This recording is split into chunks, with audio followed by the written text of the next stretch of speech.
வணக்கங்க. நம்ம மகிழ்வனத்துக்குள்ள போலாங்களா? போகும்போது உள்ளார நுழையும் போதே என்ட்ரன்ஸ்ல இருந்து இப்படி மரம் வச்சிருக்காங்க. நெறைய மரம் இருந்ததுங்க. சீட்ஸ் போட்டு நம்ம வீட்ல நெறைய முளைச்சிருந்தது. சரி அது ஏன் வேஸ்ட் பண்ணுவானேன்ட்டு, லைனா அப்படி நடந்து போற பாதையில வச்சுட்டோங்க. அப்பப்ப கொஞ்சம் கொஞ்சமா நட்டதுனால சின்னதும் பெருசுமா இருக்குங்க. ஒரு சில மரங்கள் வந்து காஞ்சிருச்சு. காஞ்சத எடுத்து எடுத்துட்டு அப்பப்ப நாங்க புது மரமா வச்சுட்டோம். வச்சு 3 மாசத்துல பாருங்க காய் வந்துருச்சு.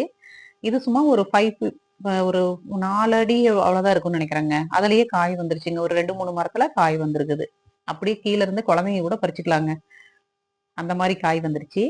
ஒரு சில மரங்கள் வந்து காஞ்சிருச்சுங்க. பட்டு போயிடுச்சு. பட்டு போனா திரும்பவும் நாங்க அப்பப்ப வச்சிருக்கோங்க. பாருங்க. எவ்வளோ சின்ன மரத்துல காய்கள் பாருங்க. பாருங்க. அதுலலாம் பூ விட்டுருச்சு பாருங்க. இதெல்லாம் காஞ்சு போனதுனால புது மரங்களையும் அங்கங்க நடவு செஞ்சிருக்கங்க. திருப்பி கேப் இருக்கிற இடமெல்லாம் அப்பப்ப கொஞ்சம் ஃபில் பண்ணணுங்க. ஒரு 15 மரங்க லைனா வச்சிருக்கோம். நல்லா இருக்குங்க. பார்க்கும்போதே முன்னாடியே ஒரு என்ட்ரன்ஸ்லயே ஒரு அழகா இருக்குங்க. அந்த மாரி வச்சிருக்கோம். இதெல்லாம் ஏற்கனவே நம்மளுக்கு வந்து ஈல்டு குடுத்துட்டு இருக்கிற மரங்கங்க. பாருங்க எப்படி இருக்கு பாருங்க. ரொம்ப நல்லா இருக்குங்க. ஒவ்வொரு பழங்களும் ஒவ்வொரு சுவையில இருக்குங்க. டேஸ்ட்டா நல்லா இருக்கும். எல்லாமே நல்லா இருக்கும். நாட்டு இதுல நாட்டு வெரைட்டியும் இருக்குங்க. ஹைபிரிட்டும் இருக்குங்க. 2மே இருக்கு. ஆனா நாங்க வந்து ஆர்கானிக்கா தாங்க செய்றோம் இதெல்லாம். நம்ம இந்த தோட்டத்துக்குள்ளாரயே நாங்க எந்த விதமான மருந்துகளும் கொண்டு வர மாட்டோங்க. ஃபுல்லாவே ஆர்கானிக் தாங்க.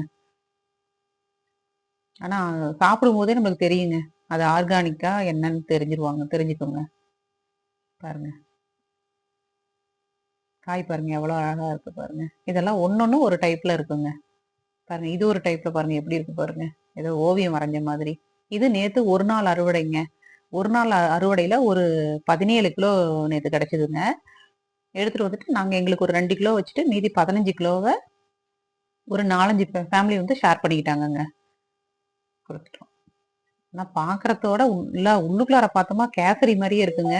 நல்ல கலரும் ரொம்ப அழகான ஒரு கலர்ல நல்லா இருக்குங்க. சுவையும் ரொம்ப நல்லா இருக்கும். ஆனா எவ்வளோ சத்துக்கள் அதிகங்க.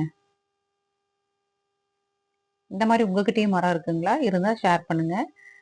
ரொம்ப நன்றிங்க. இவ்வளோ நேரம் எனக்காக டைம் ஸ்பெண்ட் பண்ணி பார்த்ததுக்கு ரொம்ப நன்றிங்க. அப்படியே சப்ஸ்கிரைப் பண்ணுங்க, கமெண்ட் பண்ணுங்க.